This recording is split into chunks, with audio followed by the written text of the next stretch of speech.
Hi everyone, this is Anuj and I am your mentor on this platform. So welcome everyone to Fundline by Anuj official YouTube channel. So दोस्तों आज की video में मैं आपके कुछ सवालों के जवाब देने वाला हूं। सवाल क्या क्या है? सबसे पहला सवाल, मेरिट पहले आएगी, कट ऑफ पहले आएगी या आपका मेडिकल पहले करवाया जाएगा? दूसरा सवाल आपके पास ये रहा, क्रूशियल डेट मीन्स जो डॉक्यूमेंट्स आपके स्वीकार कर लिए गए हैं, ले लिए गए हैं, क्या बाद में जो नए थे उन्हें क्रूशियल डेट का इश्यू देके उन्हें बाहर कर दिया जाएगा, जर्नल में डाल दिया जाएगा, क्या किया जाएगा? तीसरा सवाल है कि अगर हमारे पास आरटीपीसीआर नहीं है तो क्या रैपिड टेस्ट चल सकता है? और चौथा सवाल जो यहां पर लिखा नहीं है लेकिन वो सवाल ये है, मेडिकल के लिए कितने बच्चे ज्यादा बुलाए जाएंगे? ठीक है, कितने बच्चे जो आपकी वैकेंसी है उससे कितने बच्चे ज्यादा आपकी वो कॉल करेंगे? ठीक है ना। सो इन्हीं चार सवालों का आपका जवाब इस वीडियो में देने वाला हूं। नए हो तो सब्सक्राइब कर लो, बेल आइकन प्रेस कर लो, कोई भी नोटिफिकेशन आपसे कभी भी मिस ना हो। साथ में ही लाइक शेयर तो आप कर ही दोगे, कहने की जरूरत ही नहीं है। तो चलिए स्टार्ट करते हैं। सबसे पहला सवाल भाई आपका, पहले मेरिट या मेडिकल? तो देखिए सबसे पहले जो प्रोसेस होगा ना वो ऐसे चलेगा आपका। देखिए सबसे पहले आपका हुआ रिटन एग्जाम क्लियर। ठीक है, रिटन एग्जाम क्लियर करने के बाद आपको बुलाया गया किसके लिए? फिजिकल के लिए। अब फिजिकल करने के बाद आपकी एक कट ऑफ आएगी। ठीक है, उस कट ऑफ के बाद आपका जो बच्चे सिलेक्ट होंगे उनका मेडिकल लिया जाएगा और मेडिकल के बाद भी आपकी छटनी की जाएगी। अब देखिए प्रोसेस क्या होगा कि आप अब जो फिजिकल के बाद सिलेक्शन होगा उनकी एक लिस्ट आएगी। ठीक है, सिलेक्टेड बच्चों की एक लिस्ट आ जाएगी आपके पास कट ऑफ के साथ कि भाई पहले तो आपको पता लगेगा कट ऑफ। ठीक है, पहले आपको बताया जाएगा कि कट ऑफ कितनी है और सिलेक्शन वाले बच्चों की लिस्ट आएगी। ठीक है ना, कि भाई ये जो बच्चे हैं ये सारे क्या हैं, मेडिकल के लिए शॉर्ट लिस्टेड हैं और इन्हें अब आपके हॉस्पिटल्स जो हैं डिफरेंट वो अलॉट कर दिए जाएंगे। ठीक है ना। अब आपको क्या होगा, मान लो 10 बच्चों को कोई एक हॉस्पिटल दे दिया, 10 को कोई हॉस्पिटल दे दिया और ये सारे काम करते हुए इन्हीं 10-10 बच्चों के हिसाब से 50 को एक दे दिया, 60 को एक दे दिया। आप सभी को क्या करना है, आप सभी को उन्हीं हॉस्पिटल में जाके मेडिकल आपका कंडक्ट किया जाएगा। ठीक है, सो यहां पर ये डाउट क्लियर हो गया होगा। सबसे पहले क्या होगा, सबसे पहले आपकी कट ऑफ आएगी और आपकी लिस्ट आएगी जो जो बच्चे सिलेक्शन ले चुके हैं आपके मेडिकल के लिए। ठीक है, फिर आपको एक लिस्ट आएगी जिसमें हॉस्पिटल अलॉट किए जाएंगे, भाई इस बच्चे का इस हॉस्पिटल में, इस बच्चे का इस हॉस्पिटल में। और उसके बाद जब मेडिकल हो जाएगा तो एक और लिस्ट आएगी जिसे आप कहते हैं फाइनल लिस्ट, और वो फाइनल लिस्ट आने के बाद आपको सिलेक्शन माना जाएगा। उसके बाद आपको ज्वाइनिंग लेटर आपका दे दिया जाएगा इस प्रोसेस के, लास्ट प्रोसेस के बाद। तो समझ में आ गया सभी को। सबसे पहले क्या होगा, फिजिकल के बाद कट ऑफ, कट ऑफ के बाद आपकी लिस्ट आएगी, लिस्ट के बाद मेडिकल, मेडिकल के बाद एक और लिस्ट आएगी और उस लिस्ट के बाद आपको ज्वाइनिंग लेटर दे दिया जाएगा। समझ में आ गया। अब दूसरा सवाल आता है आपका, इसी के साथ ही ले लेता हूं कि मेडिकल में कितने बच्चे एक्स्ट्रा बुलाए जाएंगे आपके वैकेंसी से? तो यहां पर वैकेंसी से आपके लगभग 2 से 2.5 गुना, 2 से 2.5 गुना बच्चे ज्यादा बुलाए ही जाते हैं हर केस में, कोई भी वैकेंसी हो। अब कुछ बच्चे कहेंगे 1.5 गुना, ठीक है, कुछ बच्चे कहेंगे बिल्कुल बराबर, जितनी वैकेंसी उतने ही बच्चे आएंगे। ठीक है, सो मैं उनको बता दूं भाई जो भी इस तरह के दिमाग में ख्याल आ रहे हैं उन्हें आप बिल्कुल शांत रखिए। बिल्कुल वैकेंसी के बराबर कभी भी नहीं बुलाए जाते हैं। 1.5 गुना आपका नहीं बुलाया जाएगा, तकरीबन 2 गुना या उससे 2.5 गुना बच्चे आपके बुलाए जाते हैं मेडिकल के लिए। ऑलवेज ये है ही आपका, ऑलवेज 1.5 आपके 2 से 2.5 गुना बच्चे आते हैं। सो लगभग आपके 5,000 प्लस आपकी वैकेंसी है, तो आप मान के चल सकते हो 10 से 12,000 बच्चे या 11,000 बच्चे तो आपके बुलाए जाएंगे। किसके लिए? मेडिकल के लिए। ठीक है ना। अब उसके बाद आपको फाइनली आपके 5,000 प्लस का सिलेक्शन उनमें से किया जाएगा। ठीक है ना। सो ये सारा प्रोसेस होता है आपका कि क्या होगा, कितने बच्चे बुलाए जाएंगे, कैसे क्या होगा।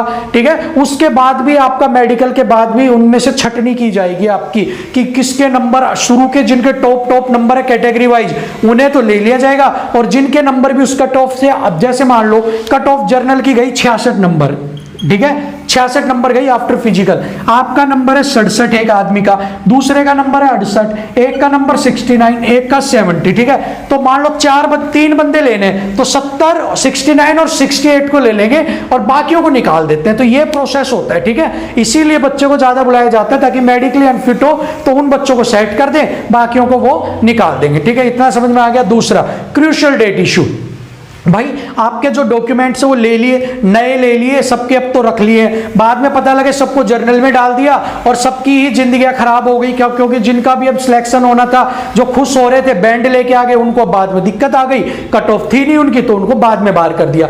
तो अब आपके पास बहुत सारे सवाल आ रहे, सर बाद में तो हमें कोई दिक्कत नहीं होगी। तो देखिए, अगर भाई निकालना होता ना तो आपको अभी निकाल देती, उस समय निकालने की क्या जरूरत है। अब देखो, काम बढ़ाना है या काम कम करना है, एक बात सोचो आप आपको मैंने, आप ही एक डॉक्यूमेंट चेक करने वाले हो, डॉक्यूमेंट वेरिफिकेशन करने वाले हो आप सभी लोग, ठीक है। हम 4-5 बच्चे आपके पास आए हैं, ठीक है। हमने सबसे पहले मेरा डॉक्यूमेंट दिया, आपने तुरंत चेक किया कि ईडब्ल्यूएस नया है, आपने मुझे कहा आप जर्नल में हो या बाहर हो जाइए, ठीक है।